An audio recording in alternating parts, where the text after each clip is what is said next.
I'll go ahead. I'll go ahead and start recording so that we can catch some of the small talk just for posterity. Yep. But yeah, so no. So now there's still no healers. No. Correct. What's a healer? Yeah. Who needs a healer? Yeah. What's a healer? Well, Well, there's so much new content. We can always just keep going to new characters. I know, exactly. Exactly.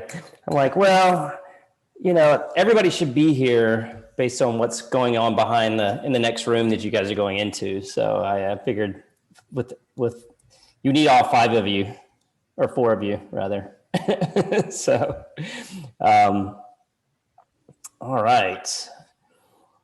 Well, it took me a while to sort of come down from the trauma of Well, not really, but yeah, it was.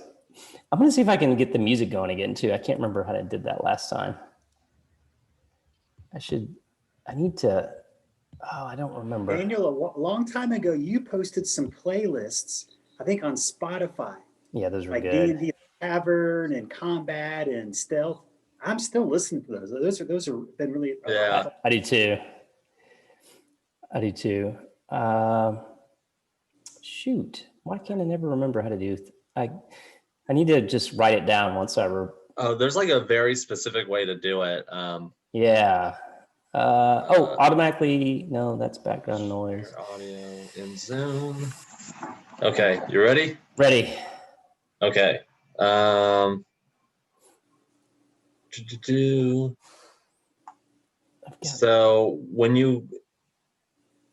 to share computer audio such as YouTube, Pandora, yes, click on share computer sound. It's on the button when you click share screen, I believe. Oh, I was looking at share video, advanced sharing options. Let's see, it's not advanced. Yeah, so it's just click on share screen and it's in the bottom left corner. It says share computer sound. Boy, that's not easy to get to. Wow. All right, let's see what we got. Can you hear that? yeah. It's working. This is 1 hour of ambient fantasy music, royalty free, from Jota-R on YouTube. Jota-R, just in case there's a little shout out required. Hopefully that's. Are you guys seeing the screen? Yeah, we can see the screen. Okay, cool. Yes. Wow, I didn't realize I was sharing the screen already. So if I stop sharing, does that stop sharing the music? Yeah. Yeah. You can't hear it anymore? Nope. Wow, that's weird. I can still hear it. Nice. But there may be a way for you when you share screen. Let me see. Share screen. Yeah, okay. I gotcha.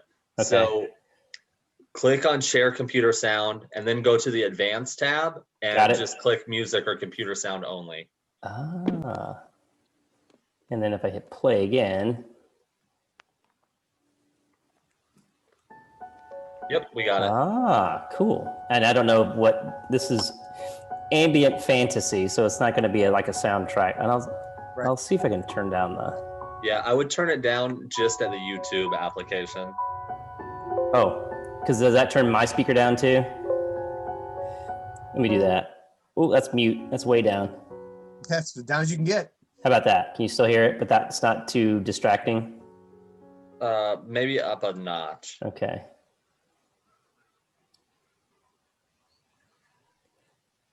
Oh, what happened? You got it. Well, that was it jumped. Yeah, I can hear it though. Okay. There we go. Yeah, that's good. All right. Now let me do this. Ooh. Whoa. Nice. This is a Belgian. This is La Fin du Monde. I think it's Trader Joe's. I don't know if it's their brand or not, but that's where I got it. This is Le Naturel Ice. Le Naturel ici.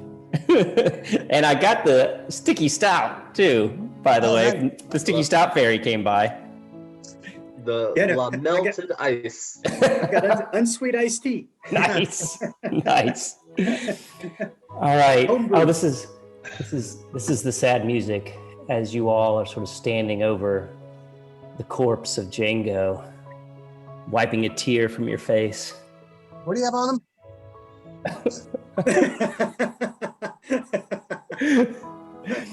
Django. He had a sling. He had that long bow, that bow. He's got that ring. Yeah, Daniel, you took the ring, right? Django got the ring. Yeah. It came off his finger pretty easily, despite the fact that it was on there pretty tight before. So, Does it feel heavy when they pick it up? it feels heavy. It feels like a 2-pound ring. Very bizarre, in fact.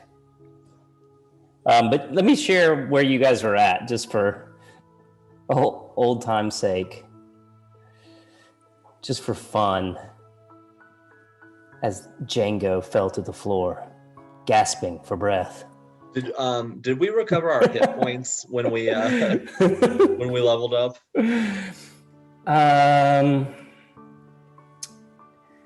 Let's. Yeah, because it was kind of like a quick level, wasn't it? I'd say let's go ahead and let you guys recover your hit points as well. I mean, it's sort of the shock of what you've just been through, and just the adrenaline flow alone probably just amped you guys back up again. So, and you're leveled up, so you've gotten through this whole huge experience, and let's just say your tank is now full. Perhaps it's a thirst for vengeance on the loss of your friend who you've only really known for a couple of weeks now. So I don't know that it's that big a deal for you, but but yeah, go ahead and do that. Let me do this just for flashback purposes. It's nice and grayed out now. Oh, wow. Yeah, so this is where you guys came in. The creature came barreling up these stairs, just crazy, trying to ram you with its tusks, but really doing a lot more damage with its maul, a massive hammer. And I think the character formerly known as Django, I think that's where you really met your demise, is just a couple of really hard strikes with that hammer into the, it's what did you in. Harlen, how are you feeling, by the way? I didn't remember. Did you even take damage in that? I took a bit of damage, but I'm still doing okay. Okay. Like right around half. Yeah. Yeah, I think everybody can go ahead and just recharge, though. In fact, why don't we do it this way? Because you guys have to meet your new compatriot. Do you want to maybe step out of this room out in front of the castle again? We didn't really talk about maybe how the connection would be made, unless you've got a good idea there, Mark. We'll just enter the room right now. Okay. We'll run into the room. Okay. And then he'll see the group and be like, did y'all just see that big maul run by? Oh, apparently y'all did. Oh, yeah. Yeah. Definitely. Who are you? I'm Gibner. Who are you? Gibner. I'm Elisar. How are you? Doing pretty good. I felt kind of drawn to this place. Gibner. There's been like just darkness in this area, a growing darkness. So you followed us in here? I'm glad you did. We could certainly use some help. I think I could use a little help myself. All right, Crazy hey, time. are you a healer by any chance? No. Okay. But I'm pretty good at investigating things. I think there's a mystery afoot. I love a good mystery. All right. Well, we were brought here to deliver a tapestry. We're kind of a guard for our friend. This jerk over here just got our friend killed. I'm very sorry about your friend. We'll get over it. However, what worries me is that we are now in this place. We're not going to get paid. You're not going to get paid. So we're going to go on investigating and try to reclaim something out of this trip.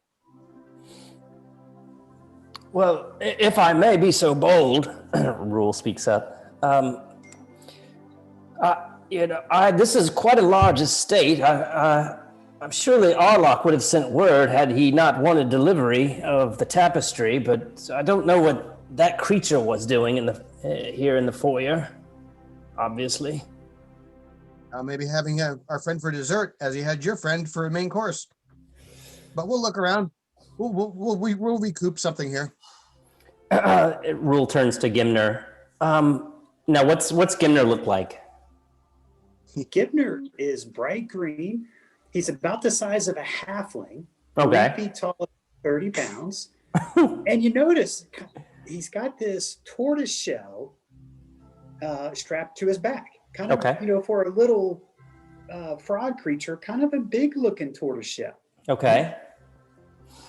And what weapons does he have that we can see, or that can be seen, I should say? No weapons. Okay. He's got 2 daggers, but they're tucked away. Okay, he wouldn't be able to see those. Rule kind of sizes him up and goes, well, as luck would have it, my personal bodyguard back in Waterdeep happens to be a fellow about your size, slightly less green than you are, but far be it from me to judge a book by its cover. How are you in terms of security? I can definitely sneak around and do some reconnaissance. And I've been through a few scrapes in my time. I always have a knack for pulling through. I could certainly. Getting here is one thing, and getting back is another. I have an empty purse that was meant for this poor fellow here, and he points to I guess Django's still laying on the ground over there next to the wall. But if these gentlemen have no objection, I would substitute your services for the poor lost fellow Django's and pay you accordingly. I vote in. Happy to help any way I can. Yeah, It's okay. reasonable. Very good. Well, you now have a new compatriot in Gimnir, right? Correct. Okay, Gimner. In Gimner, the Grung. Gibner. All right, so yeah, now you guys are sort of met a little bit. Gimner doesn't know much about you guys. Feel Hey, free Gibner, to. I'm Alistar. I'm a wood elf and I fight a lot. I'm Harlen. I'm a necromancer. And I can cast spells and stuff. Not healing. Correct. I'm Tasvian. Tasbian the terse.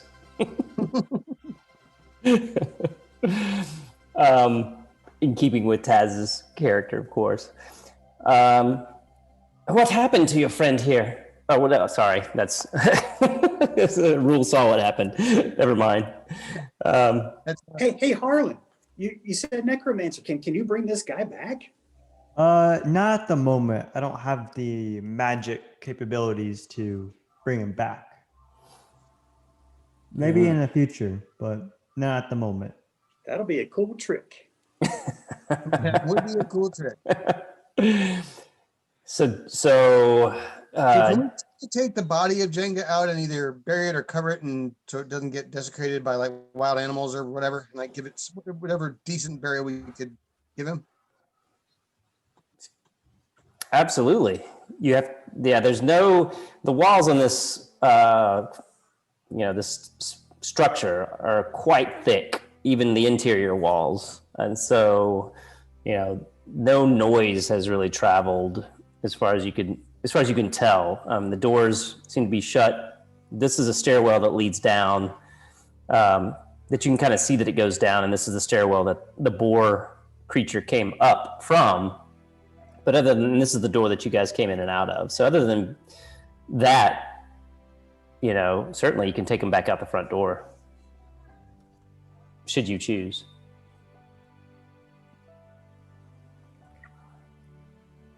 But it's up to you guys. Maybe just leave him here for now? Okay.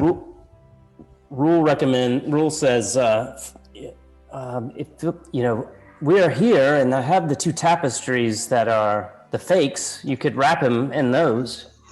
That's exactly what I was thinking. Seriously. Okay. Yeah. So you can certainly kind of do the old make a Django tamale and with the old tapestries. Where do you leave him in this room in terms of like north, south, east, west? Maybe in that corner Kind of right against there. this wall right here. Yeah. Yeah, just kind of keep them tucked over right here against the wall. Yep. These are 5 foot, so this is a pretty massive room. So, as you can see. Okay. Now you're all still in the foyer. Rule's still got the good tapestry. He's sort of kind of looking around and trying to. He's like, they've definitely done work, but I don't remember where Arlock stays when he's here in the castle. I'm certainly here in the estate, in the keep. I'm sure he's here somewhere. But and I'm sure he's good for payments, which would certainly help you all out once we deliver the tapestry. But it is cash on delivery, as we've had that discussion. So without delivery, there's no gold for me or you. So that seems a bit of a waste to get this far. But you are my security, and far be it from me to charge into uncharted waters without you. Yeah, we're here. Let's go for it, guys. Gebner says usually the place is pretty overrun. If I was still here, I'd want to be somewhere safe. Let's head farther in. Gibner, I'm with you. I like the cut of your jib. Let's hop on it. Oh, sorry. No offense. Let's get to the door. Which door you guys want to go to? You want to go to the north or the east, or you want to go down? Down probably isn't the best right now. Yeah, let's head into the middle part of the keep. All right. Does anyone want to do a door check? Coming in. Keep it open. Yeah, you can check the door. It is this door is actually, if I do this, you guys can't see anything, right? Nope. Just all of us. All right, let me do this. Oh, I gotta do this too. Yeah. So the door is not locked, but it's heavy. It's a big, heavy wooden door. And did you guys say you're opening it? We didn't. Yeah. Gibner was checking it. If it's not locked, he'll try to open it. Yeah. It makes the lock makes a clicking sound, or the hardware makes a clicking sound.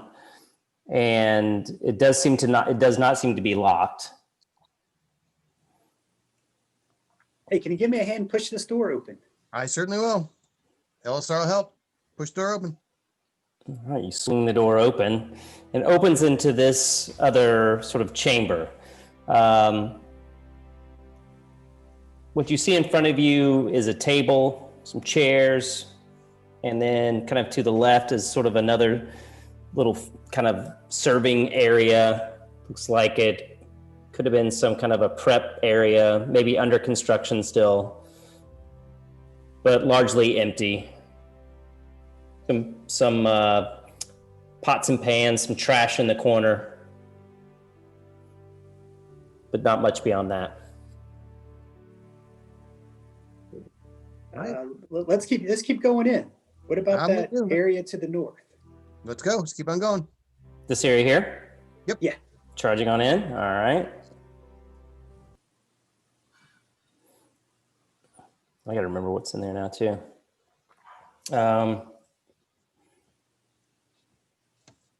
Yeah. You try. Let me do a little this. Another big set of double doors is here. My dog. Can you all hear him breathing? Yeah. Kona, hey, relax. Another big set of double doors here. Okay. And if you try the hardware on these, you feel free to do that. Gidner, you want to try that? I'll help you open it if you need it. Let's see. All right, 21. Yeah, it's locked. Were you trying with thieves' tools to unlock it? Were you trying with strength to push it? Checking to see if it was locked. If it's locked, I'll pull the thieves' tools out. Yep. See if I can spring the lock here. And I got a 12. Yeah, you're sort of messing with the lock with your thieves' tools, and it doesn't quite seem to be working. What do these doors look like? In here. This one. A massive, like, heavy, thick wooden doors, double doors. These are locked and are not budging, but if I was trying to hide from scary things, that's probably where I would be. Unlock doors. That makes sense to me. It looks they look almost brand new. Like this is part of the new construction. Go ahead, I'm Taz. gonna kind of push my shoulder into the doors and see if they have any give. Okay. These look to be very solid doors as you just give it a nudge. But you can feel free to give it a hard nudge with a strength check. Yeah, I'll give it a hard nudge. Okay. I'll assist him by leaning into it also. Go ahead. That's the assist, or does that mean he rolls with advantage? I think so, yes. Remind me if I'm Okay. wrong, guys, but I think if somebody assists, you get advantage on the roll, right? Okay. Well, with advantage, that would be 12. Yeah, just How the hell it's I am. this, like you give it a big push and it's still just not much. Oh, you want to try the other door, guys? Yeah, I'll check the other Sure. door and see if it's locked. This one here? Yeah. Now these doors look much older, not quite as solid as these. They are also locked. All right, I'm going to try to pick this lock. And I got an 18. Oh yeah, click, click. You hear the sound of a locking mechanism. The gears line up, and the doorknobs, the handles just fluidly click and turn. That's a beautiful sound. I like it. You assume that it's unlocked. Go on I'll through. quietly open the door and peek through. All right, let me do this real quick.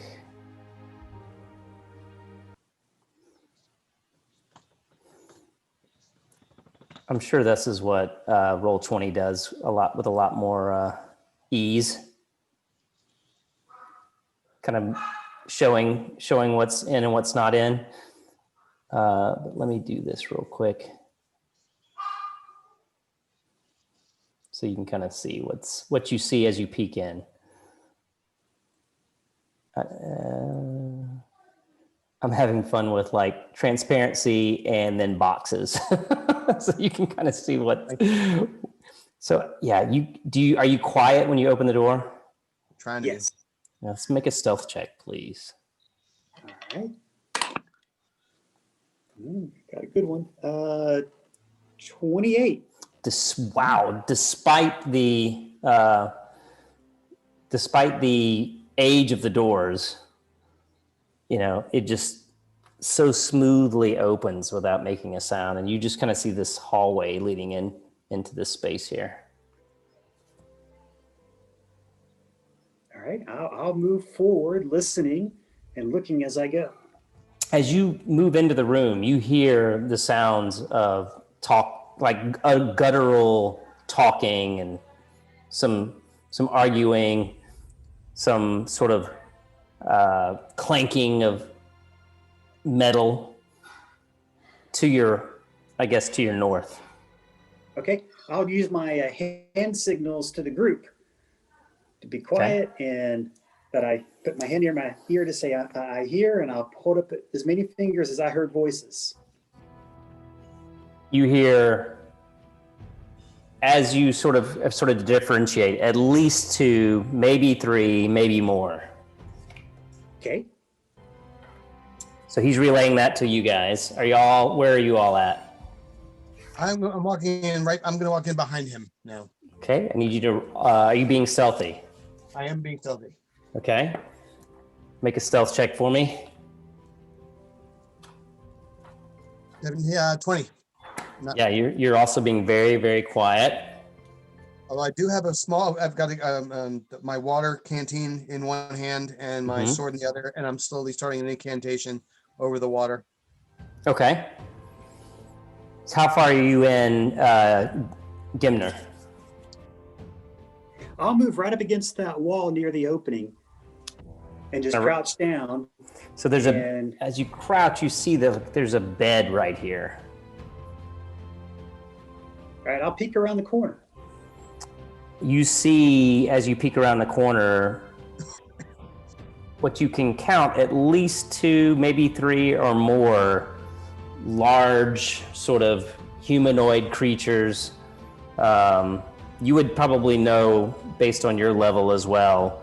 And based on the other guys would know as well based on what you just had encountered on the trail. Some gray-skinned, thick-fanged, brutish orcs having a bit of an argument. Definitely not castle protection patrol. Thank you. Look, I got to show off what I just got. Cuban sliders. Nice. Cool. They don't know that you're here yet. You guys have been very stealthy. I'll motion 3 to the group, and I'll do my symbol for fangs, whatever orcish charades I can do, and I'll kind of motion for everybody to jump around the corner and surprise them. Okay, I'll get ready. All right. I'm ready. Go. All right. Go ahead, Taz. Yeah. Can I just charge in head first so I can get in front of the group? That's great. Yeah. You just barrel around everybody. Hang on. Let me do this real quick as well. Let's see. Yeah. All right. Yeah, you just kind of charge past everybody, barrel around. They're all sort of right here in the middle. They're arguing over something. They don't hear you. Well, they don't see you. They just sort of. Do you make any noise as you're charging ahead, like a war cry or anything? Can I stealthily charge? Yeah, roll a stealth check. Let's see if you can stifle your war cry. Mime it. Stealth, 14. You are able to stifle your war cry. They have no idea you're coming, and get everybody to roll initiative.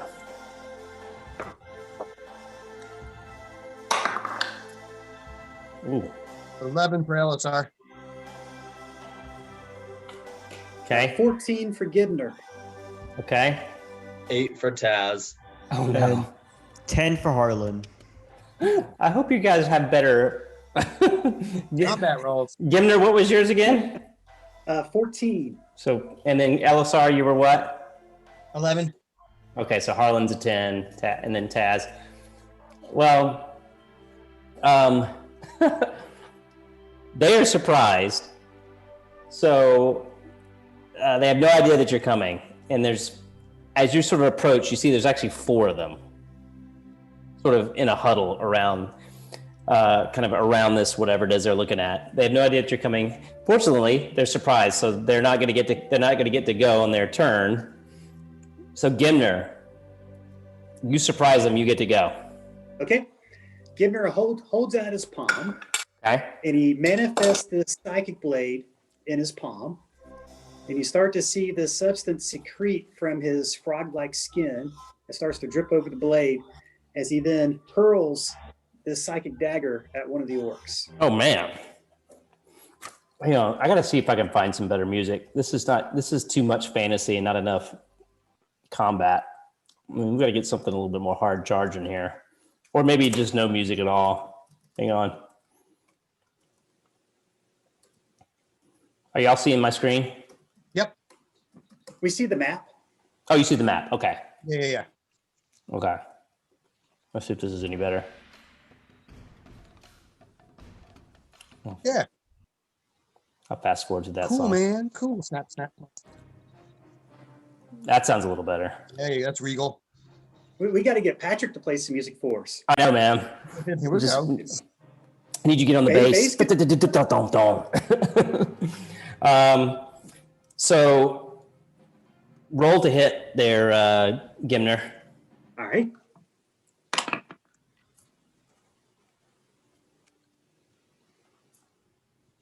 I got a 10. That misses. Okay. And he holds out his other hand, manifests the second psychic blade, and lets Okay. that one hurl at the same orc. Okay.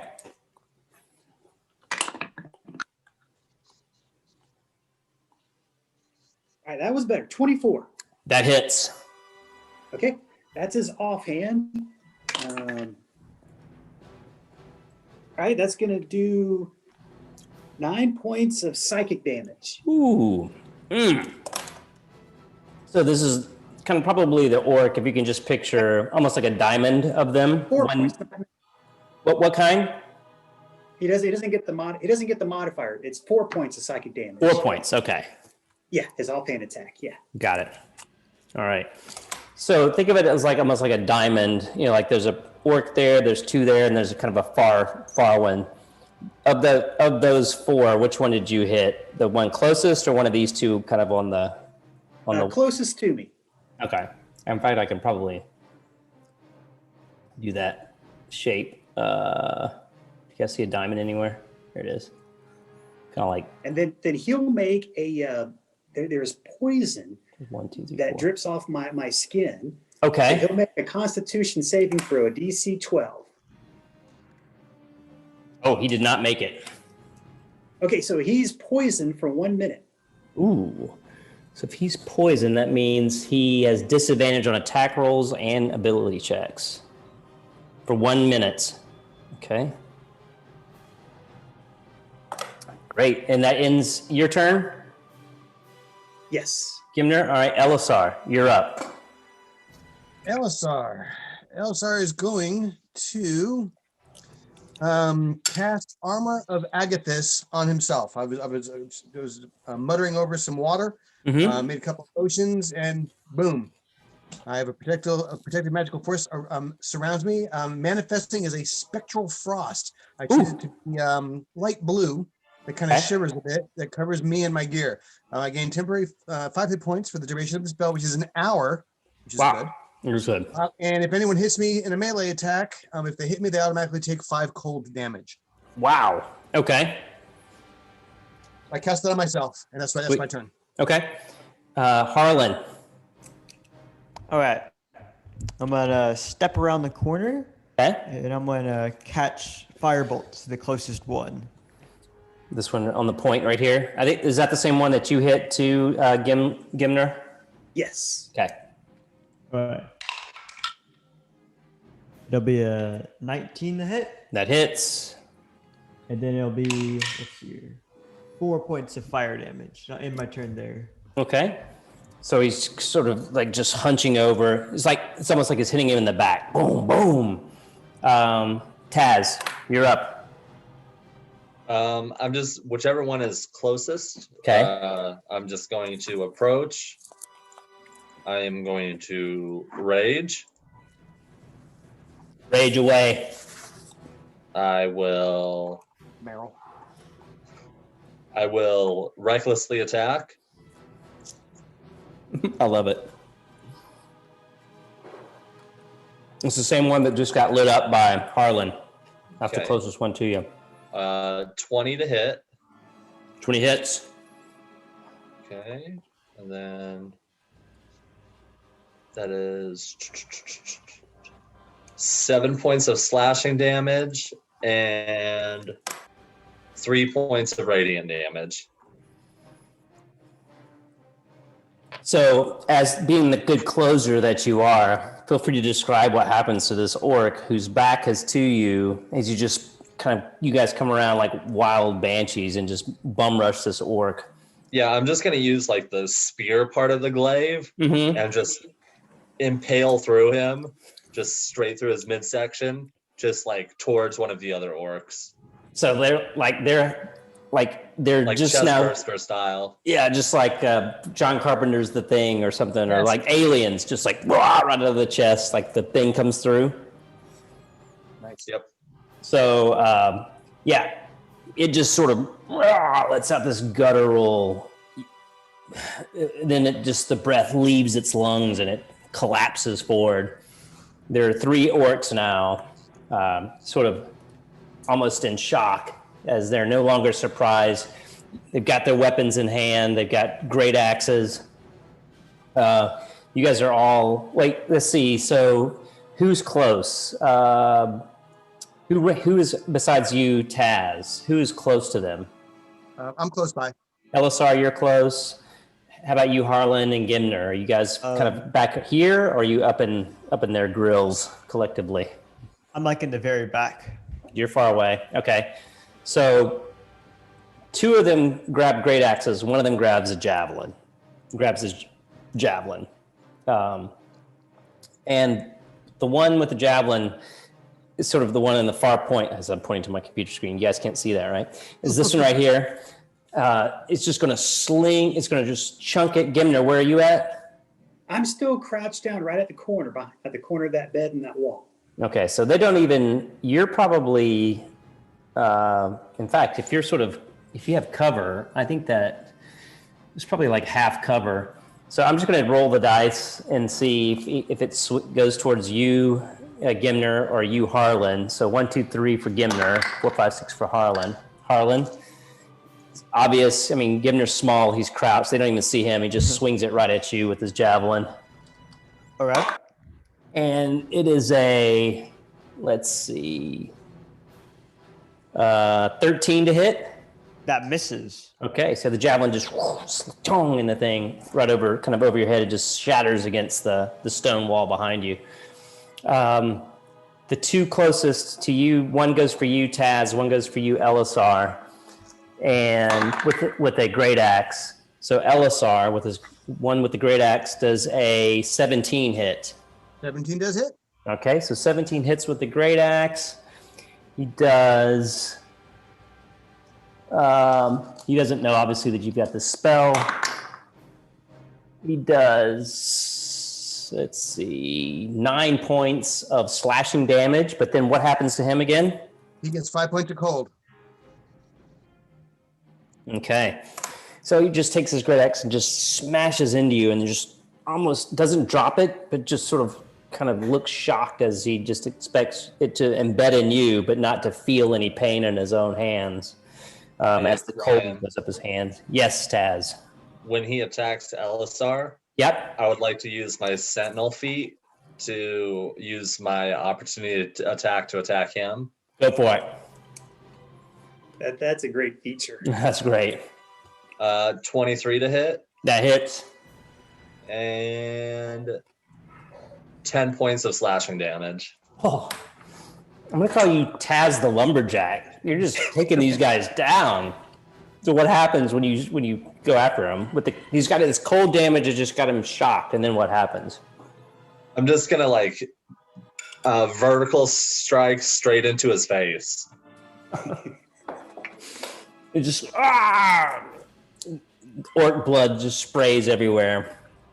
All over you, Taz, all over Elisar, and then all over the 2 remaining orcs, one of whom just kind of licks the blood on its face.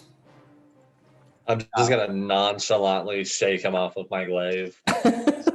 And that orc is going to take a swing at you, Taz.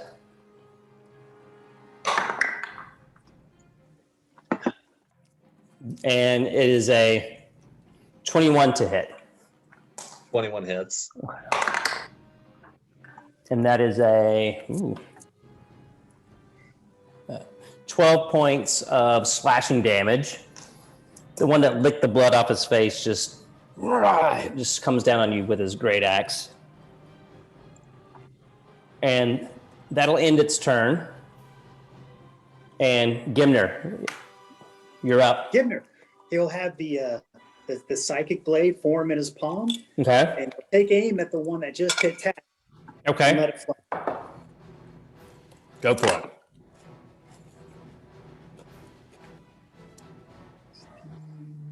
$23. That hits.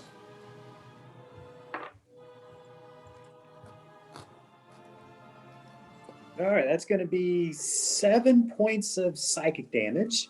Ooh. And then the sneak attack, because it was an ally within 5 feet. That's good. Additional 11. Oh man. So do you have to get close to him to get the sneak attack, or is that something you could do from a distance as well? If I have an ally within 5 feet, I can do it from range. Okay, you can do it from range. So is it the same weapon? Is it? It's the psychic blade. It's a finesse ranged weapon. Okay. Basically, So that's the total damage that one hit did, is that 18 points, because it was a sneak attack and it was yes, the psychic damage. yes. Feel free to describe how an orc gets destroyed by a psychic blade, or what is it called again? Yeah, I'll read it to you. Somebody just killed the harpsichord. All right, here we go. You can manifest your psionic power as shimmering blades of psychic energy. So cool. That's so, cool. I'll go and read the whole thing since it's new for us. When you're about to make a melee or ranged weapon attack against the creature, you can manifest the psychic blade from your free hand and make the attack with that blade.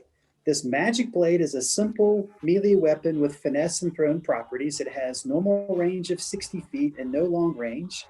And on a hit, it deals psychic damage equal to 1d6 plus the ability modifier you used for the attack roll. Oh The man. blade vanishes immediately after it hits or misses its target, and it leaves no mark on its target if it deals damage. And then it continues on just the last little bit here, since it's all new. After you attack with that blade, you can make a melee or ranged weapon attack with a second psychic blade as a bonus action on the same turn, provided your other hand is free to create it. And the damage of that is a D4. So it's like, shoo, shoo. Yeah. So feel free to describe what happens to the lights orc. up in pain. Yeah. But then it just sort of vanishes from his skin and leaves no mark, and yet the mental anguish continues, and then blood just sort of comes out of his eyes, and he slumps over. Oh, just like he falls to the ground, falls to his knees, and just falls forward. The remaining orc is livid, and it turns. Oh, and it's not its turn yet. It's Elisar. It's your turn. Woo! Elisar is going to take a swing with his short sword. Okay. So the closest orc near me. Yep. So 19 to hit. That hits. 1d6 plus 3 damage. 8 points of slashing damage, please. Okay, you got it. End your turn. Yep. Harlan, you're up. All right, I'm gonna firebolt the one. Okay. That's gonna be a 13 to hit. 13 hits. All right, and that will be 7 points of fire damage. In my turn there. It starts to go, Brogilda, and then it describes what happens with a firebolt when it blows up an orc.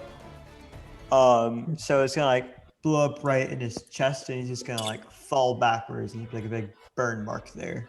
It just goes flying across the floor, sliding backwards. Yep. By the way, Rule, before you guys ever even, he asked if it was okay if you just sort of hung out here in the foyer while you guys go in. He didn't feel like you needed to kind of travel inside the keep with you, but he just wanted to let you know that he didn't track in with you guys, so he's kind of hanging out up here. Were you guys okay with that? He asked to do that. Yeah. Okay. All right.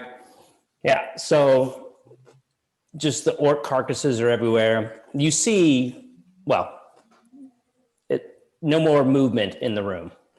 Put it that way. Hopefully this isn't too crunchy. Is it too crunchy? Okay. No. I can't hear you. It's too crunchy. I know. It's coleslaw. It's really good. Can I search the orcs, the bodies of the orcs, see if they had anything interesting on them? Yeah, absolutely. Make it an investigation check.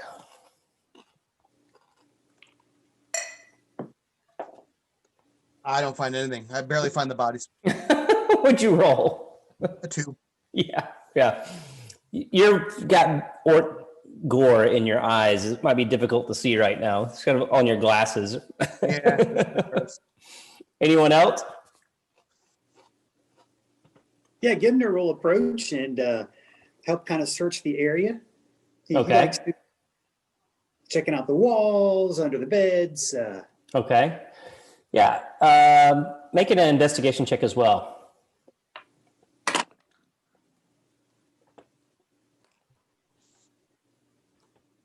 6. Yeah, you see some beds on the walls, and not much beyond that.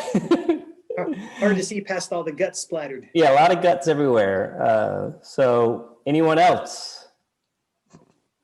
I'm gonna turn to Gibner Yeah. and say that was pretty cool, and I'm gonna hand him Django's old ring. Oh, cool. Well, this thing feels heavy. Gimner will grab it with both hands. You grab it with both hands. Yep. You're holding it. It does feel heavy, and it looks really. Django was an elf, right? Yeah. Yes. So a drow. So I mean, it's much. I don't know what the hand dimensions are of a grung. Whoa. What's the play? Grung are. I said I don't know what the hell. Hang on. There must be somebody at the door. This is what you need. This is when you have a Halloween theme thing with my dog howling in the background. So I don't know what the finger dimensions are of a grung versus a drow, but the ring does look big for you, Gimner. Okay. I'll tuck it away in a pouch. Probably a little too big to wear, so I'll tuck it away in a pouch. Or, I mean, it's up to you. You can try it on, or you can tuck it away. It's certainly up to you. All right. Well, he'll try it on. Okay. Yeah. If you try it on, it just fits perfectly on your finger. Well, would you look at that? How about that? We didn't know it did that. Interesting. Still heavy, but perfect fit. I see you guys all have rings on too. Yep. We sure do. Yeah.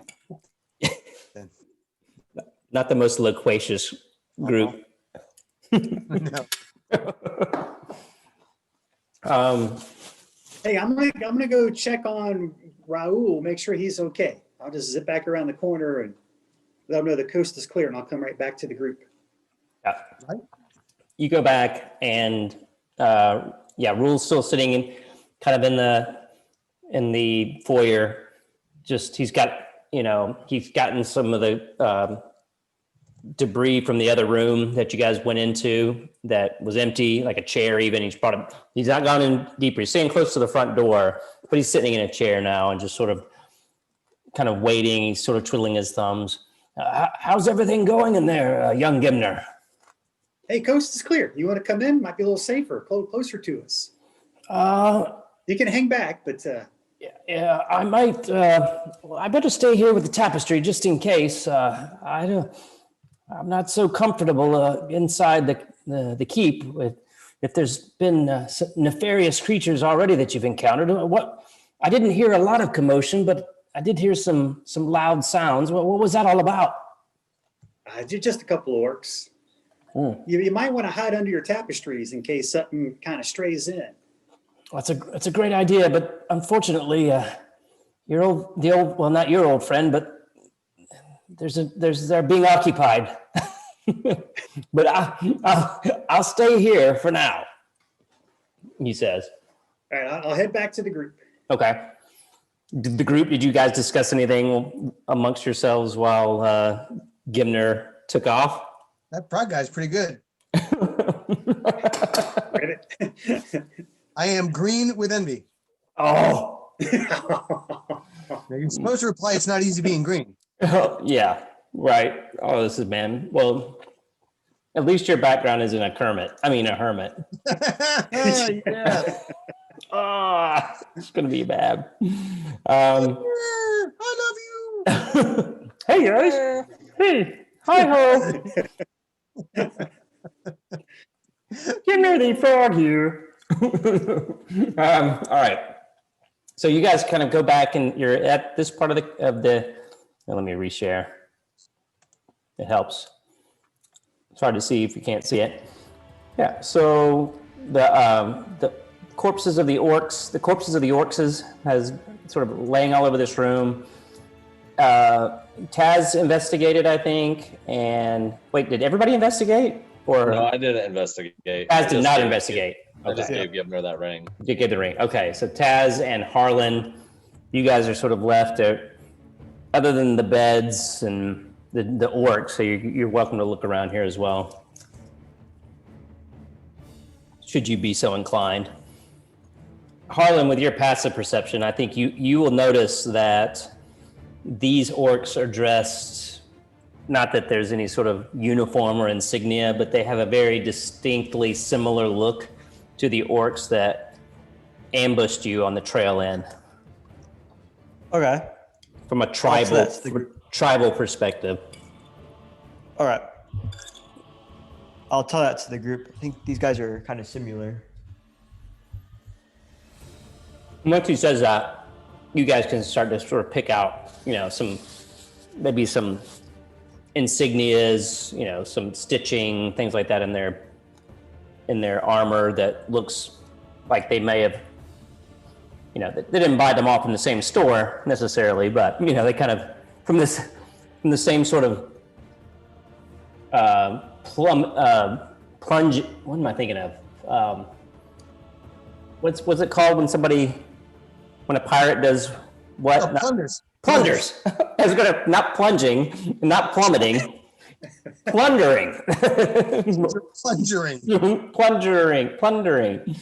So the same plunder, the same booty, if you will, where they probably collected. So you get the sense that this was probably a group. And also, as you look in this room, it looks like which they were kind of, around some of these beds. They've been here a while, it would seem. Not like years or months or anything, but at least for at least a good week or two. Like they were trying to set up shop here.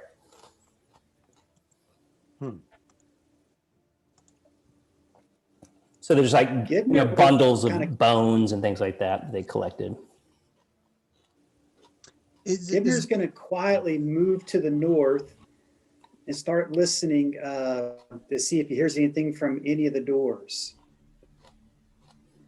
So this is the back if wall. If he hear anything, he'll kind of move up to the door to the left. Okay. Yeah, as he moves quietly up to the door to the left, he doesn't hear anything. I'll kind of wait there until the group is ready. I'm ready. Okay. I'm ready. You guys all move up to the left here. All right. Quiet as she goes, I'll quietly check to see if the door is locked. This door does not seem to be locked. Okay. Then I'm going to gently push it open. As you gently push it open, in 1 second.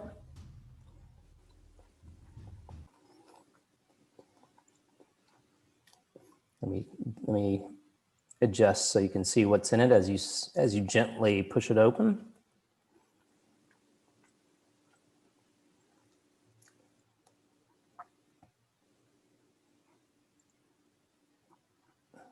Okay.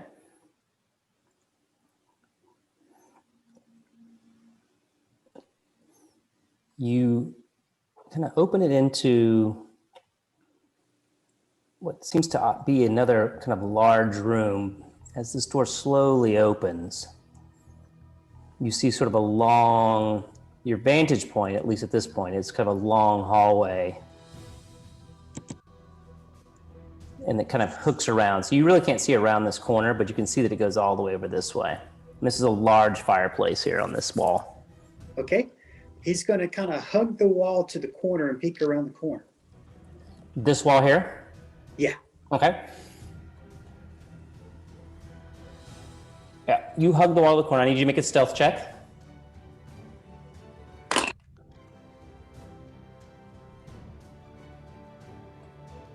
All right, that's a good one. 26. Yeah, you're super quiet, super small. There's a letter G there that shouldn't be there. As you peek around the corner, you see kind of some rows of seats. And sitting here in this seat, you see a massive orc.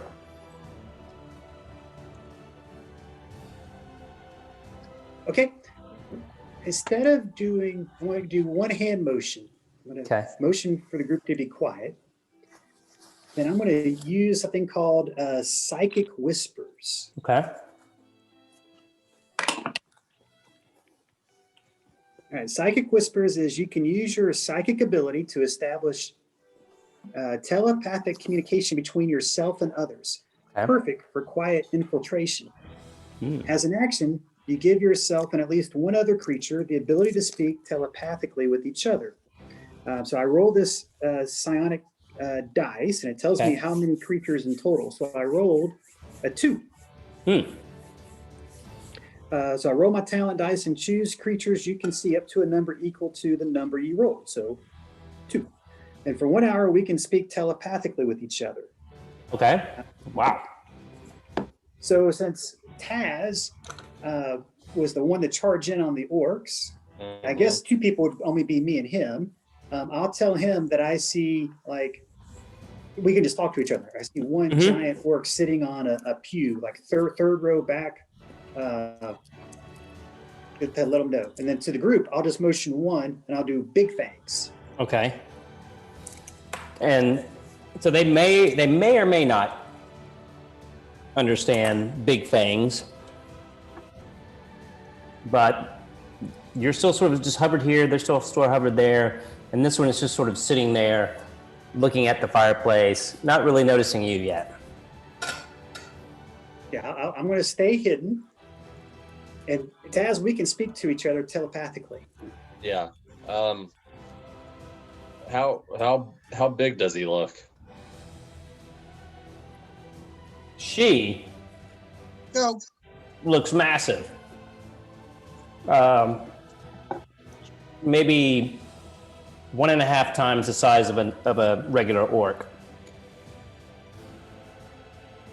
With more than just, from what you can see, actually make a perception check, Gimner. I'm going to see what you can kind of see. Because she's a fair distance away and there's some chairs and pews in between you. She's sitting down. I mean, she looks hulking, but she hasn't stood up, obviously. So you don't know how tall she is. Got a 6. Yeah.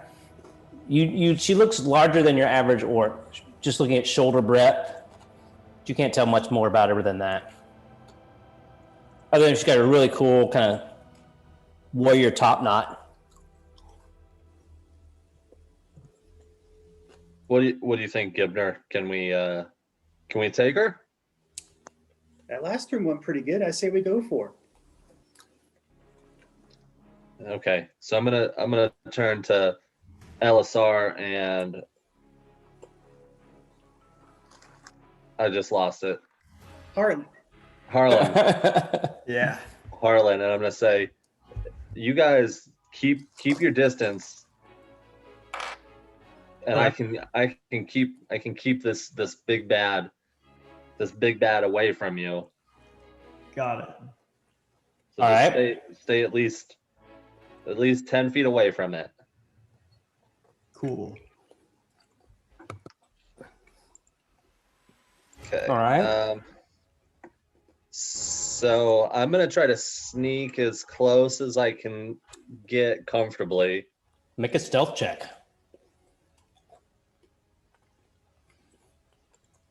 Stealth. 15.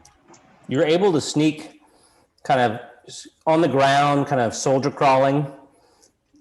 Gimner, I don't know if he had to go kind of around you, if you're sort of hugging here. Do you kind of let him go around you, around this corner? Yeah, we're coordinating. So when I see him come, I'll sort of move back to give him room. Yeah, so Taz, you're able to kind of sneak. You're almost to here. And now the creature's sitting here. Out of her peripheral vision, she'll catch you as you come around this pew. So you could probably get to right about here, and maybe you can even try to sneak across this way. That'll still give you 5-10 feet between the corners before she really can see you. Okay. Yeah, I'm sure that I'm kind of interjecting myself between her and the rest of the party. Yeah, if you leap out from like here, she's going to see straight to you first, and then everybody else is probably going to be huddled in this corner, kind of around this corner right here. You'll have to step out to attack, but Taz will be the first line, obviously, and everybody's trying to be stealthy. Taz just rolled his. Everybody else roll yours. 6. 17 for Harlen. All right, 6 for LSR, 17 for Harlen. And 25 for Gimner. All right. Now roll initiative. 17. Woo. Okay. 18. 10 for Gimner. 1 for Harlen. Oh, okay. Good thing it's just initiative. Yeah. Well, so interestingly enough, the creature, for somehow or another, kind of picks up on Elisar. I don't know if it's your scent or what, but she kind of gets a sense that you're in the room. But in terms of everybody else, she's sort of kind of sitting there and she's sniffing, and then Taz, you're up. Do I see anybody else in the room at this point? Nope, not at this point. Okay, so I'm going to dash right into her. Okay. You just jump up, you just barrel right into her. Yep, and I'm going to go into a rage. Okay. And I'm going to swing my glaive. Go for it.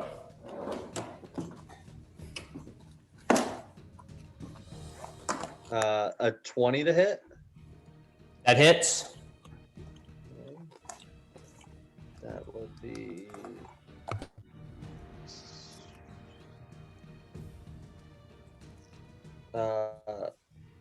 13 points of slashing damage. Ooh. And 8 points of radiant damage. Man, I mean, you just come in and just slash, smash. All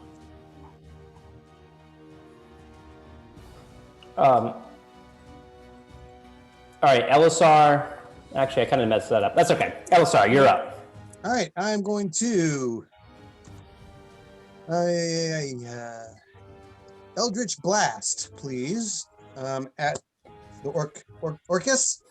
Now, here's the thing.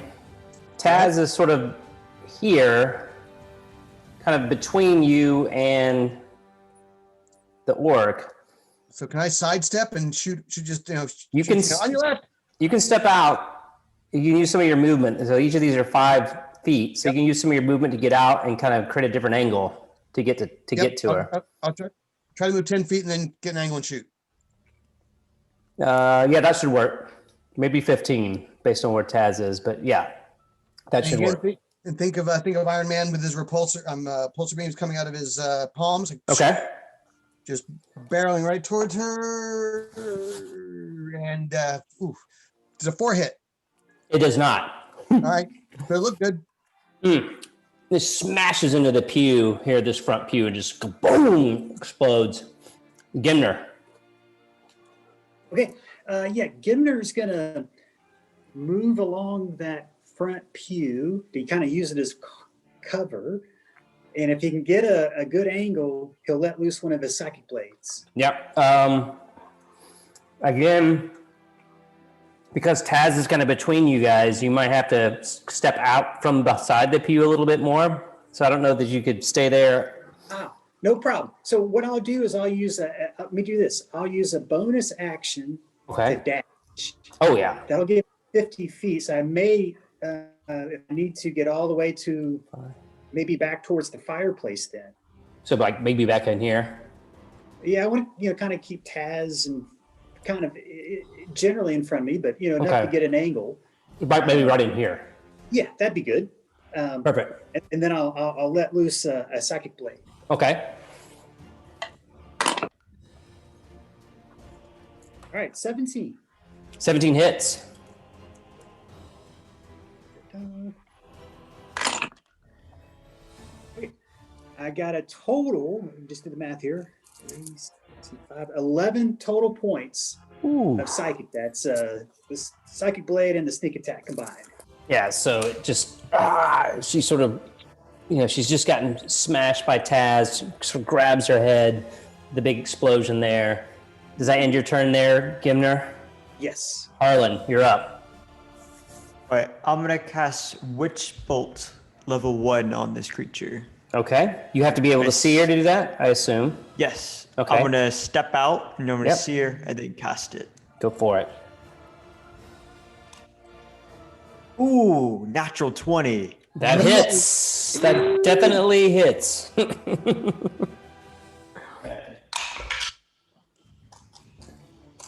That'll be 11 points of thunder damage. No, lightning damage. Lightning damage. And it's now attached to her, right? Yes. There's an auto hit next time if I choose to use it. Okay. Yeah, it just lights up. Now she's just livid. And is that end your turn, Harlan? Yes, it does. All right. So she's going to see. She's obviously now standing. She kind of, as soon as the attack started, she jumps up. She's got a spear by her side. She sees you, Gimner, at the far wall and just hurls a spear at you. Okay. And let's see, that's a 21 to hit. Spear catches me. Okay. Let me see, what is this? Let me read this. It's one. That's weird. I've never seen damage like that before on the stat block. It says 1d6 plus 4 plus 1d8. That's basically 1d12, right? I mean, well, but yeah, I'll just roll it like it is. Some of it is. You said 1d4. 1d6 plus 4, Okay. and then plus 1d8. Are they different types of damage? No, it's piercing damage. Oh, let's see. One of them is probably melee. I think it is. Two hands versus one hand, probably. So melee or ranged, plus 6 to hit, reach 5 feet, 26 feet, one target hit is 12. Or if you want to roll it, 1d6 plus 4 plus 1d8 piercing damage. Or 13, 2d8 plus 4 piercing damage. That's just how they kind of scale it back, I guess. If it's two-hand melee spear versus a thrown spear. So yeah, but I it's guess still the throne is still 1d6 plus 1d8. That's strange. it is weird, right? 1d6 plus 4. So that's that 9 plus. Let me roll the d8. I did. So that's 15. So 15 points of piercing damage there with her spear attack. So she throws the spear and then just swings the great axe at you, Taz, since you're right in front of her. And that is a 18 to hit. 18 will hit. Okay. Just hits. All right, so let me do this. Ooh, that's good. 1, Let's see, 5. This is weird. 6, 7 points of slashing damage with the great axe. Okay. And that's what it is. It's a. I figured it out now. It's up further up in the description where that extra damage comes from. But it's basically this type of creature. Okay. It's Grumish's Fury. They do an extra 1d8 damage when it hits with a weapon. So just FYI, stepping out of the game. Now stepping back into the game. Now I figured it out. Like, this is strange. Okay, but that ends its turn. And Taz, you're up. Yeah, I'm just gonna go reckless on this attack. Okay. And swing away with my glaive. Oh. Natural 20. That'll hit. I'm going for it. You only did this last week. Yes. All right. Go. So that is 16 points of slashing damage. Ooh, man. Nice. And 5 points of radiant damage. Go, Taz, go. Man. Just slash. Boom. Elisar. You see Taz just going crazy reckless with his glaive, just cuts into this great massive orc, and then the blade and the light shines, it just growls and screams, and you're up. I run towards it as whatever, as soon as quickly as possible. Will I be able to engage in melee, or that will be my turn? 5. What's your movement? 35. 15, 20, 25. Yeah, you can get there. I'm going to get there and swing with the short sword. Go for it. 3. Ooh, a 20, not a natural. 20 hits. And that is 5 points of slashing damage, sir. That'll do it. So you just kind of cut into its fat leg and just, muscular, really. It's not even fat. It's just like solid muscle. Gesundheit. Is that end your turn there, Elisar? Yes, it does. Gimner with the sneeze attack. COVID-19. Yeah, exactly. She's actually wearing a mask, just so you know. She's like, social distancing. You're away from me. This is an enclosed space. So Gimner, you're up. You see now there's like both Taz and Elisar, so right up on her. She's got that witch bolt kind of buzz thing, kind of singeing. She just got you with that spear, right? So you're sort of She did. skewered against that wall there for a bit, but it's your turn. As I'm knocked back into the wall, I'll look down at my frog hand. Yeah. I'll manifest this psychic blade, and I'll let my skin drip on it, and I'll hurl it at Okay.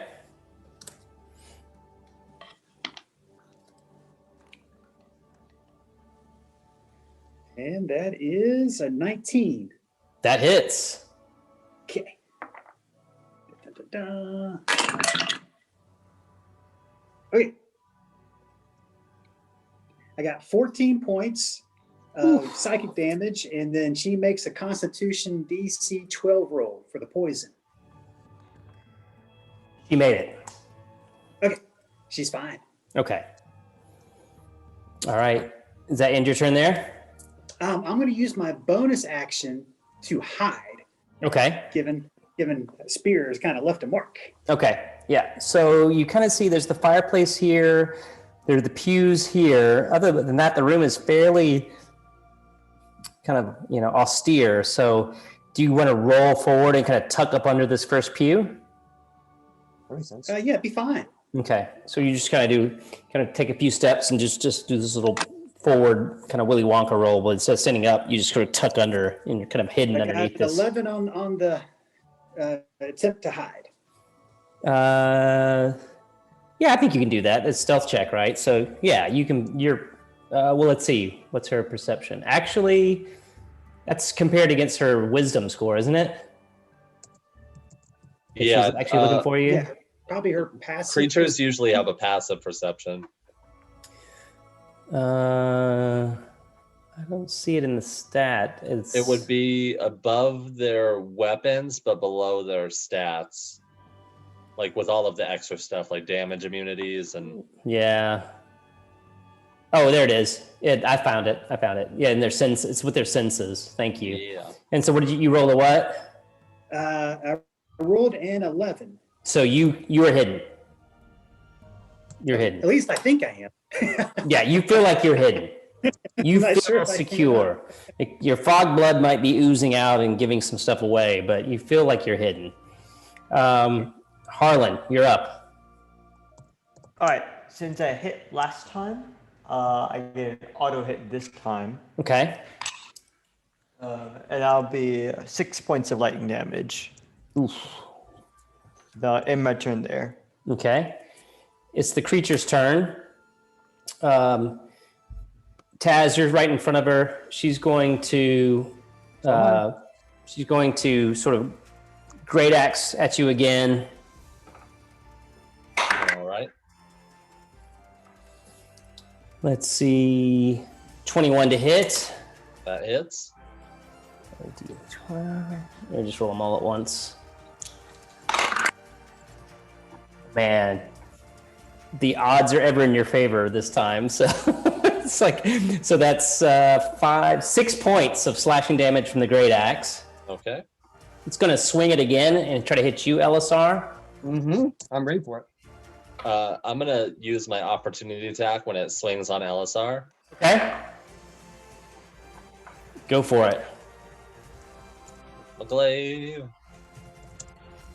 A 14 to hit. It misses. Sort of Dang. the glaive sort of ricochets off its chainmail, and Elisar, it's a 21 to hit. 21 hits. I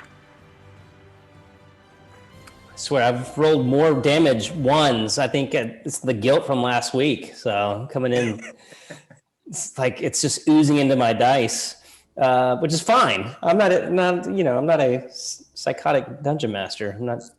So let's see that 8 points of slashing damage against you, Elisar. All right, and she takes 5 of cold damage. Oh, that's right. For an hour, right? That thing lasts For an hour. No, actually, Nope. is that Armor once- of Agathis. Yeah, once you go through whatever hit points it gives you, it wears off. So Oh, at level 1, I think it only has 5 hit points. Yep, it's got 5. All right, so that's gone. She doesn't take it this time. There, it should have been gone last turn. She didn't take Yeah, it. that's okay. All right, so you should. Okay, that's fine. Easy enough. All right, and then that's her turn. Taz, you're up. I'm gonna reckless attack. Go for it. 22 to hit. That hits. It's gonna be 12 points of slashing and 4 points of radiant damage. Taz, the closer. Feel free to describe the carnage that you have wrought upon this chiefess. Yeah, I'm just gonna go for like a torso swing, and when my glaive gets embedded in the chainmail, I'm just gonna kick her off. Oh, so this massive orc war chiefess just sort of collapses into the floor in a harumph, and she almost has a smile on her face as the life sort of drains from her eyes as she dies the death of a warrior, as in her mind at least. And that's it. It's quiet in the room. Can I search her? See her? If anything? Yeah, you can totally search her. Make an All right. investigation check. Again, where'd that body go? Sorry, I rolled a 3.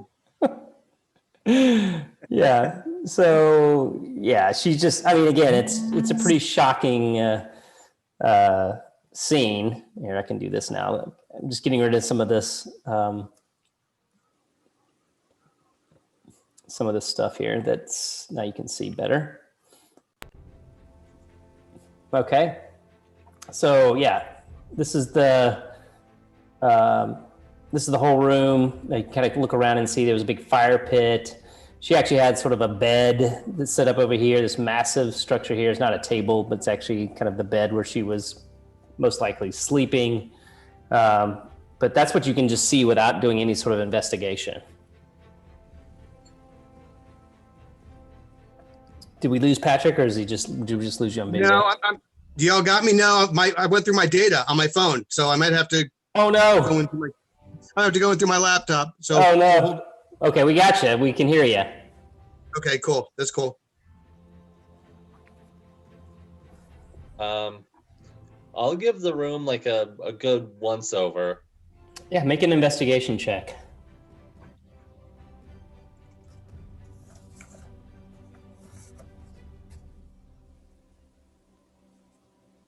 Uh, 17. Yeah, you find kind of a footlocker underneath her bed. I'll pop it open. It's got a little latch with a lock on it. I'm gonna muscle it open. Make a strength check. Elisar, can you still hear us as we're going through this, just in case? As you're trying to get connected on your laptop, or do we lose you? 21 strength. I think we lost him. Did we lose him? Do you want to give him like a minute to see if he can get in on his laptop before we get too far? I'm trying. Oh, no, can you still hear us? Yeah, I can still hear. Okay, if you can still hear us, we'll just keep going. Yeah, so before, as you guys see Taz sort of wrestling with this footlocker, Harlen and Gimner, what are you guys doing? Gimner was kind of stumped by this big heavy door to the south. Mm-hmm. So he's going to go investigate the door from this side of the door to try to learn how the locking mechanism works so he can become more familiar with it. Yeah, absolutely. Do make a, let's see, just do an investigation check on that lock.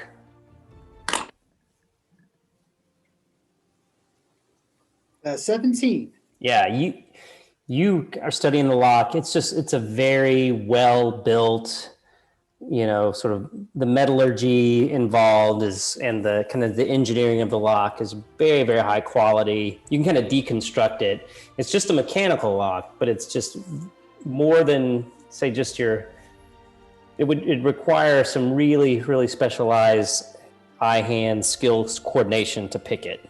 So cool.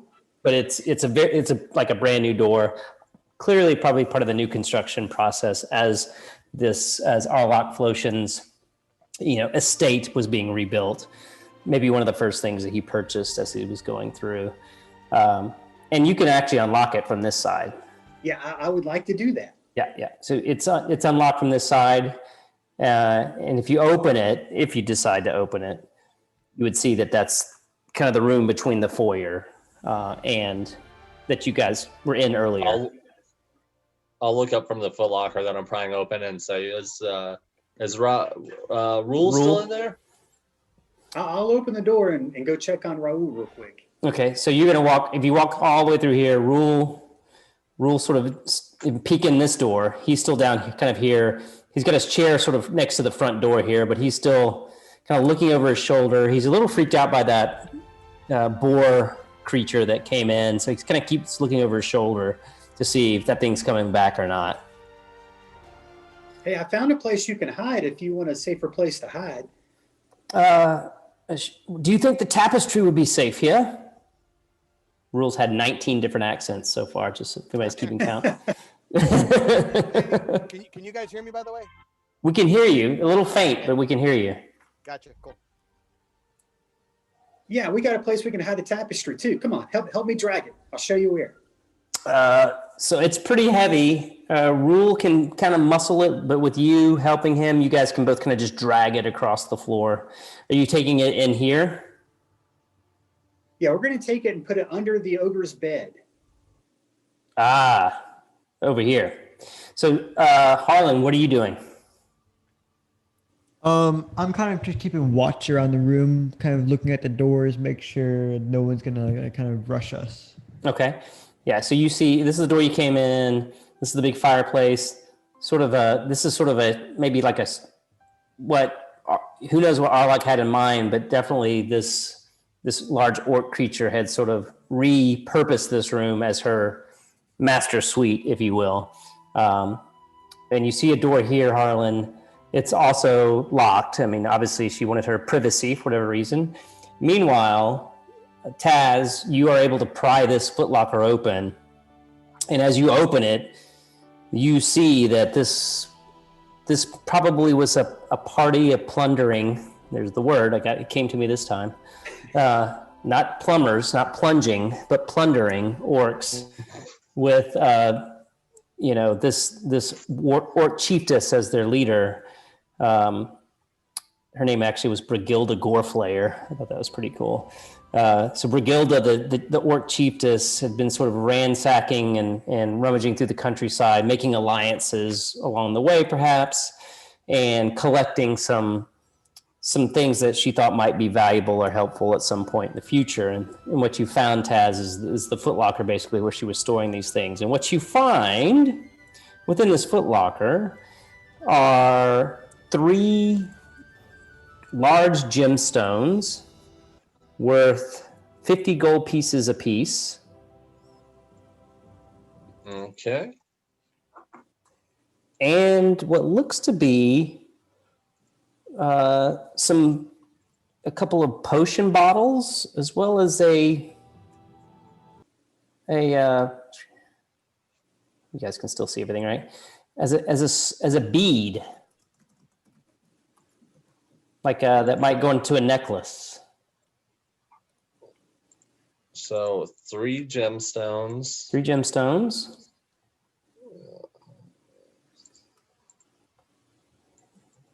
Oh no. 3 gemstones worth 50 gold pieces apiece. A couple of potions and a small kind of black sphere, a bead almost that looks like it might go in a necklace, about 3/4 of an inch in diameter, very light. Sorry, I'm working on editing and That's okay. D&D Beyond. All right, gemstones. Okay, and they are worth 50 gold apiece. 50 gold apiece, yeah. That's almost enough to buy you guys a potion of healing, isn't it? Okay, and then you said 2 potions.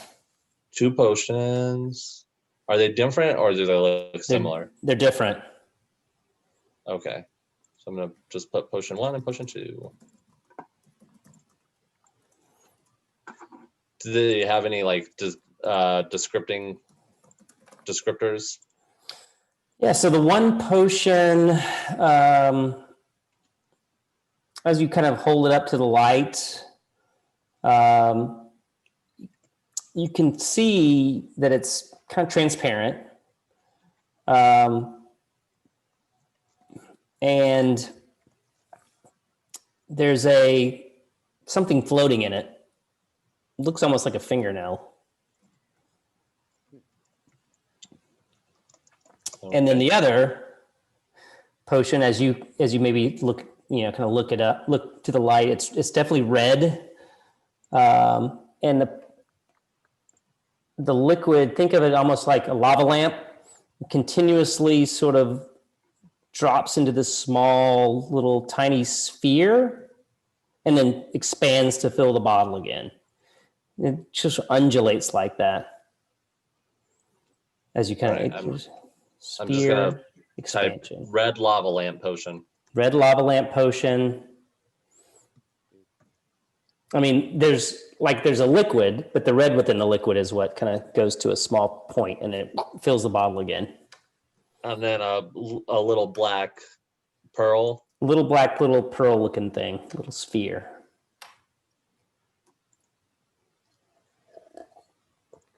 And I'm sure everyone, I don't know if you guys are just watching as he sort of goes through and takes a look, but Yeah, we're just watching. We're done with that, I think.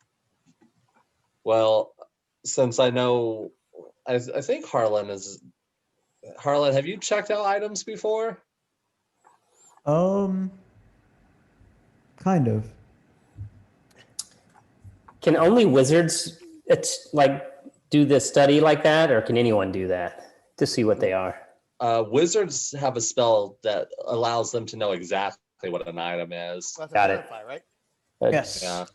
I do have it. I can cast it as a ritual spell, and it will take me a little bit though. No worries. I mean, this room seems pretty safe. Just here's some stuff. I got 2 potions and I got a little black pearl. Ooh, that was didn't mean to get to the combat music again.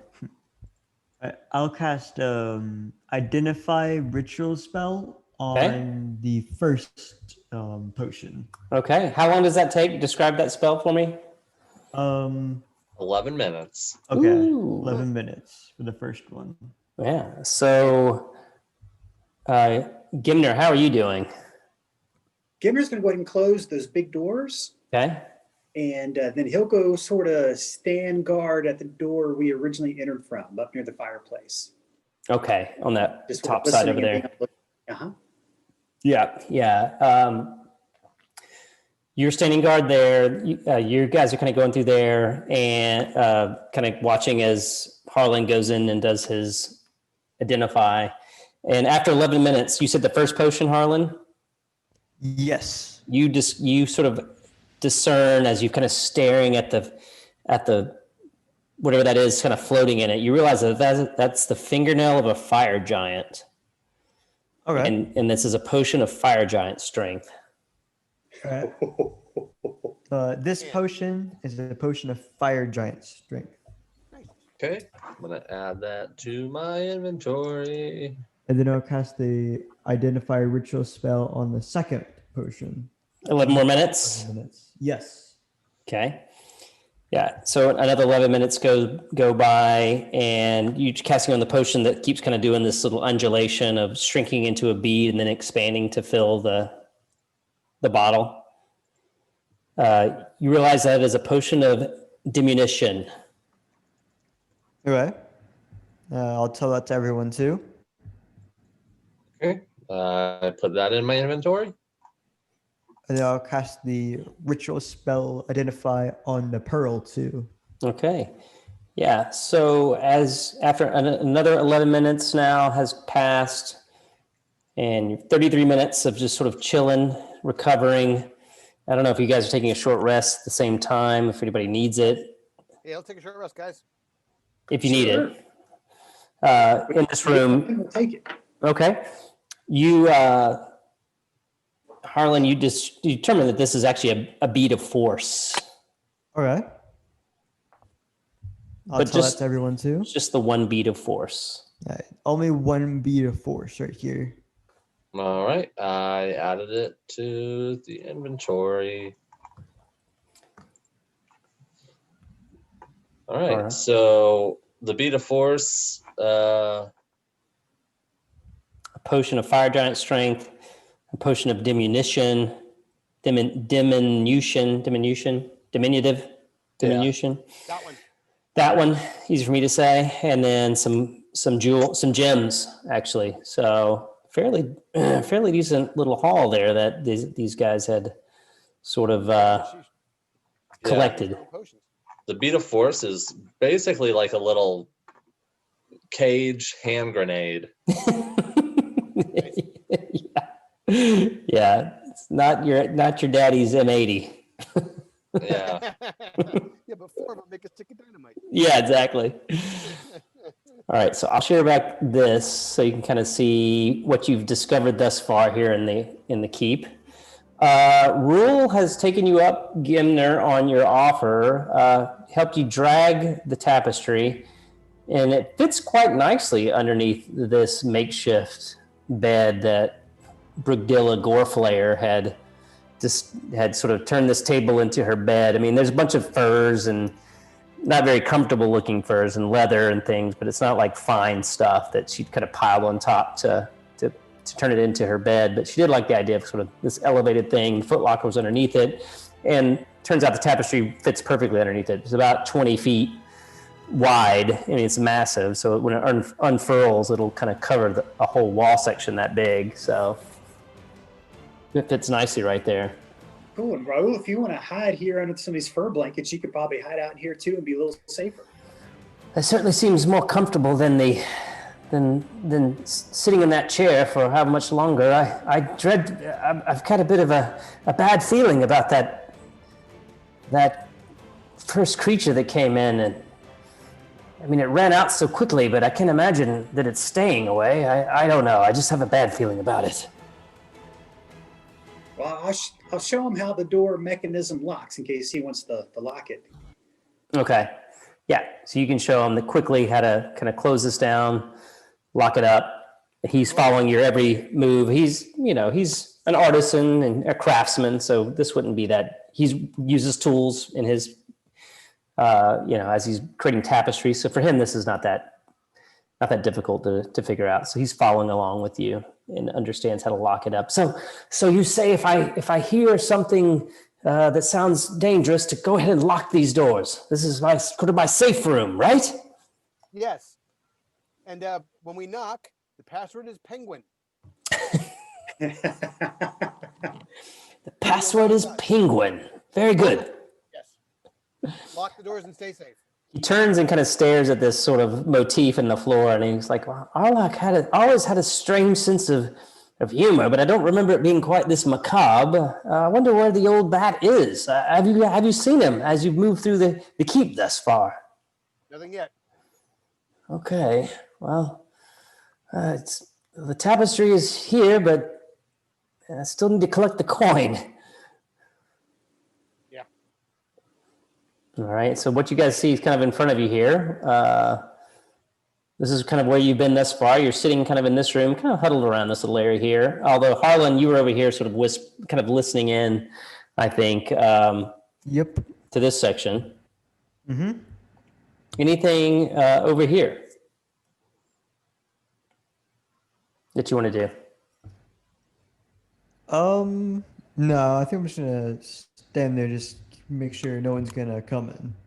Okay, so you guys are just sort of, right now you're sort of staying in this room, and you have a choice. You can go see what's here. You can kind of backtrack, see what's down here, see what's down here.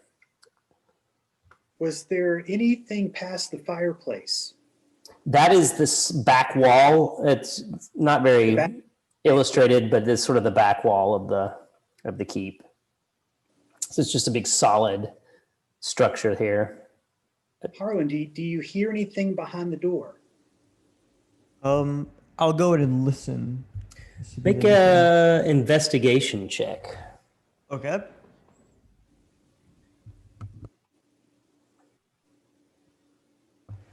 Let's see here. That will be a 20, not natural. You don't hear a thing behind this door. No, I don't hear anything behind this door. All right. Gibner will check it to see if it's locked. It is locked, but the locking mechanism is on your side of the door. Okay. I'm going to try to quietly unlock it and slowly push the door to and sort of alert the group to what I'm doing. It easily unlocks. The group sees what you're doing, and you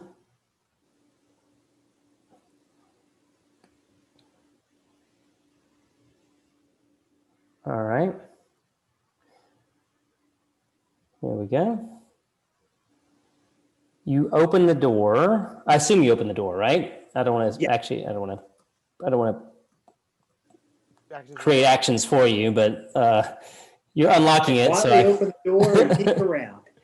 Yeah, so you kind of peek around, and you see a big sort of empty room. There's sort of a low wall. Looks like bedroom furniture on the other side of the wall there, but small. All right, I'll move on in. Okay. Yeah, you move in.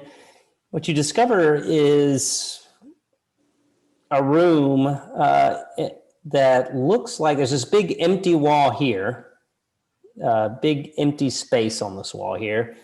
A very nice bedroom set here with end tables, some writing desks that may not be on this picture, but like it looks like kind of a what would be very high-end bedroom that looked like it was being built out. I wonder if this was Arlock's room. I'll go investigate the drawers and see what I can find, any personal belongings or... Yeah, you can sort of start going through the drawers, and you definitely can see like some ledgers, some notepads, things like that, written in common. I'm assuming you can read and speak common. I do. Okay. From the desk of Arlock, Floshin, that type of stuff, just personal effects of Arlock, but the bed is made and does not look like it's been slept in quite some time. Right now, Elisar is going to enter the room. Go ahead. He's going to search the south wall in that bedroom area, and then on the outside of the bedroom area. I would think that if someone did have a safe room or wanted an escape route, right there, I want to search for secret passages. Yeah, you're sort of, actually, let me double check something real quick. Yep. You called my bluff. I just got to remember what's back there. Let's see. I can move some stuff out of the way. Okay. Ooh, I'm glad you did that. Cool. All right. Make an investigation check. Woo, natural 20. We're over here. That was definitely a natural 14. You guys saw it, yes. Right? I believe you. But who's counting? Yeah, who's counting? What you find, let me slide that down a little bit and then reshare so you can kind of see what you discover. Can you see it? Yep. Yeah, as you're kind of moving your hands across the wall there, you feel sort of this little mechanism. One of the bricks slightly pushes in and kind of seems like there might be a doorway here. All right. Hey, Gibbs. Yeah. Gibbs, check this out. And when he comes over, I show him that I found a secret door. You say, hey, hop over here real quick. Yeah, hop over real quick. So when he says hop, Gibner will make a standing long jump. Oh, nice. And he explodes 25 feet forward. Can he? Oh, that is fantastic. It's like Taz and Harlen. Where are you guys at right now? I'm just kind of pacing about in the main part of this bedroom. Just kind of going back and forth here, like a caged animal. Okay. Yeah.